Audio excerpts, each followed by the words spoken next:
if you don't have questions now, we're going to move on into talking about the grant writing.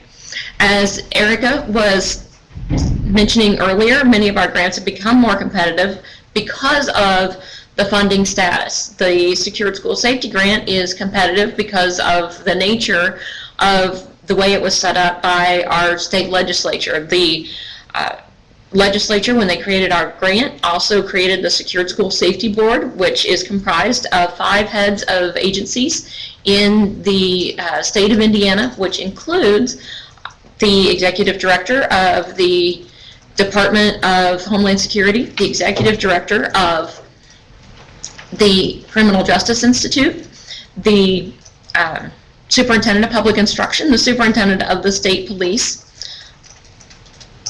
and the Attorney General's office. Those are the 5 people, and there are also 2 that are locals. One, a school person, and one who is a local law enforcement official. That board is assigned the job of determining who is going to be funded for these proposals. So the competitive nature of the Secured School Safety Grant is written into it by the legislative process. And I see that Andrew Deming had a question, and so yes, we will clarify that. The grant proposal that is due on March 10th is for fiscal year 15 funding. The grant proposal that was due at the end of September of 2013 was for fiscal year 14 funding, and we have now opened the window for fiscal year 15 funding. And Rachel has confirmed that as well. Is Kenneth talking about, when he says law enforcement, is he talking about the foundation grant? And Kenneth, we see that you have a grant proposal question for law enforcement is due Friday. By that, do you mean the foundation grant? I believe that's what he's talking about. And Yes. Yes. Okay. Yes. The foundation grant is due Friday. That is correct. Okay.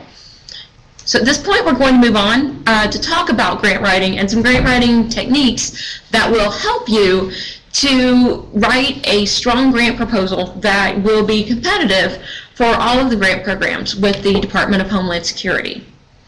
As you probably know, a lot of your grant writing takes place before you even work on the proposal.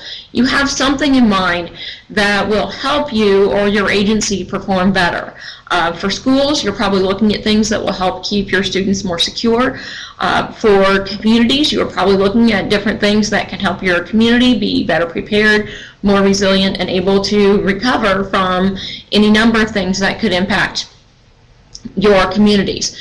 So what we ask you to do then is to plan with that end in mind. When the grant cycle is completed for a grant program, how will your agency or community or school be more secure? And most importantly, how will you be able to tell? In and of itself, hiring an SRO is probably a great thing. Buying equipment with foundation funds is probably also a great thing, but that's not necessarily the end. We're looking for you to tell us what the impact of hiring an SRO or buying more updated equipment will be on your agency or your community. All of the information in the grant program, we're going to hit this a couple times, but we've seen it with all of the grants that we have received in the past year or so, that all of the information in the grant should be clear, concise, and directed towards achieving that desired end state. We've seen lots of different things in the variety of grants that we have had, and what happens sometimes is you'll spend a lot of time talking about one particular aspect of your program. It may be something that exists, it may be something that you're planning to institute with the grant program, and then when you get to a different part of the grant program, or when we turn to the budget, we find budget items that are not connected to any of the other information that's been presented up to that point. So that's what we are talking about when we ask you to plan with the end in mind. Keep that big goal in front of you, how you think that the grant will impact your community or your agency, and write your grant with that information and that end in mind, and make sure that all of the information you provide is directed toward getting to that desired end state. Again, as Erica mentioned earlier, and as we discussed with the Secured School Safety Grant, there is a competitive grant process for the locals when they're applying for our 3 major grants. The Secured School Safety Board, again, that is board awarded. Their specific job is to approve or deny applications for this grant program. That is actually their one job that they have, so that's why the board was created. The Homeland Security Foundation pretty much has the same type of situation. Now, they do have a subcommittee that reviews their grants, but ultimately the Homeland Security Foundation Board is the entity that determines which grants will be funded. With both of those grants, you need to keep in mind that the people that you are writing for are also not necessarily subject matter experts. So we talked about the different people who are on the Secured School Safety Board. The Homeland Security Foundation Board are governor-appointed entities or people who are from the different congressional districts. So you're not necessarily writing as you would be if you were writing a regular school grant, or if you are a law enforcement person or a fire department entity writing for another group of law enforcement personnel or firefighting personnel. You are writing for a wide variety of people, and you are going to, you have knowledge that they don't necessarily have. So it's very important to keep your audience in mind when you are writing these grants. Keep the jargon to be as toned down as possible. Explain exactly what you need and exactly where you're going, so that the Foundation Board and the Secured School Safety Board will understand what those outcomes are and how this grant is going to help you achieve those goals. The Homeland Security Grant Program is also subcommittee reviewed. That is reviewed by a team of subject matter experts, but you still need to make sure that you are writing for your audience, that you are explaining exactly what the funds are going to be used for. It's my understanding that when the Homeland Security Grant Program Subcommittee was talking about the awards last year, they were actually fairly critical. They held all of the communities to a fairly high standard. The Department of Homeland Security Executive Director, Director Hill, is the person, though, who ultimately has the authority for determining who receives those grants, but he does strongly rely on the input from that subcommittee in order to make those grant determinations. So again, the nature of the funds, whether it is a competitive process that's written into the grant, such as the foundation or the Secured School Safety Board, or the declining amount of funds that have more competition, it's important to understand that these are competitive grants and that you do need to tell us exactly how the grants are going to be competitive and write a strong grant proposal in order to be funded. It's also important to note that the competition is necessitated by the scarcity of funds, but it's not a popularity contest. Again, with the people on the boards, knowing them is not going to really benefit you, because there are 7 people on the Secured School Safety Board and I believe 10 people on the Foundation Board that are going to be making that determination together. And so what they're looking at is the result of having and instituting this grant program. That is the same for the subcommittee that reviews the Homeland Security Foundation grants. So by scoring the proposals, it gives the opportunity for the applicants to make their case for their project.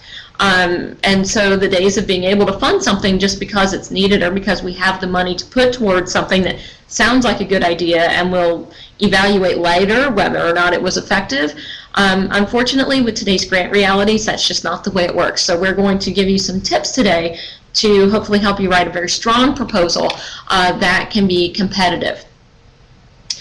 After you've determined what your goals of the program are, and so you know that you have determined where your community or school is going to be and how they're going to benefit from a grant program, the first thing you generally have to do is talk about the need for the program and the need for funding. This is going to justify your need for the projects. It should be based on data. There is generally data somewhere that tells you why you need to have a certain program. Instead of just saying, well, we think we need this, or we think that our community would be better if we had this, what is the data that tells you that the program is needed? For schools, and your needs defining process is, I think, a lot easier and less involved than the process that Erica is going to talk about in a few minutes for the gap analysis for the local communities. However, Just because it's a little bit easier doesn't mean that it's not data-based. We had one person who was talking to us at one of our live seminars who said, well, you know, I really just need a gate because I have a road running through one of my campuses where an elementary school is, and I just need a gate so that people aren't driving through campus when we have recess for the students. Well, and that really is easy enough. However, he was able to very quickly come up with a needs justification for it because he knows how many students that they have at that elementary school that have non-custodial parents that do not need to be put in a situation where they are more susceptible to having any kind of adult roll up and be able to stop on campus. He also knows how many students that they have during recess times that are out on the playground who do not need to be worried about being near a road where cars are crossing. So that was actually resolved very quickly. The other thing is you need to make sure that your priorities are consistent with the priorities of the grant. Last year, particularly for the Secured School Safety Grant, we had a couple of grants that were really pretty strong grants. They did everything that we asked as far as setting out some goals and objectives, but in the end, what they were asking for were things that were not consistent with the priorities of the grant, and the Secured School Safety Board was not left with another option but to not fund them. That time it was not based on the quality of the grant, but it was based on the fact that the things that they were asking for were just not consistent with the priorities of the grant. So if you have questions about what might be eligible for funding in any of the grants that we're talking about today, please contact a member of our grants team and we'll help talk to you about that and work through that and determine if it's something that might be within the priorities of the grant program. So for schools, the needs analysis is not a very complicated process, and it's not complicated because schools have data. That's the one thing we know about public schools these days. You have a lot of data. A lot of it you share with the State Department of Education, but a lot of it you have that you keep locally as well. So we know publicly we can look at aggregated data for your attendance rates, for your suspension and expulsion rates, but locally you keep track of information as far as the number of bullying incidents you have or the number of referrals for discipline that you have in a school, and many times those are broken down even more specifically into areas such as violent referrals or was it a cyberbullying case. So we know that you have data. We're asking you to look at those resources that you have available and tell us what that data tells you. Can you look at it and see trends that are something that you think need to be addressed? Are there gaps that show you that there are things that you could do to improve the security and safety of your students? Finally, do any of those gaps or security needs mesh with the purposes of the grant?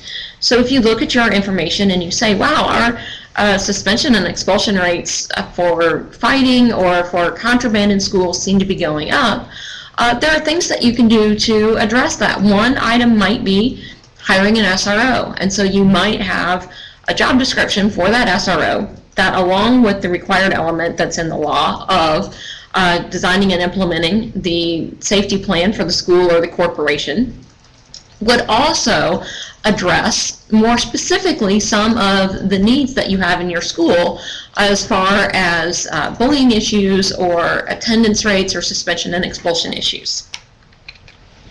And so if we don't have questions about needs assessment for schools, we're going to turn it back over to Erica McDaniel, who's going to talk about the gap analysis that communities do for the other grant programs that we offer.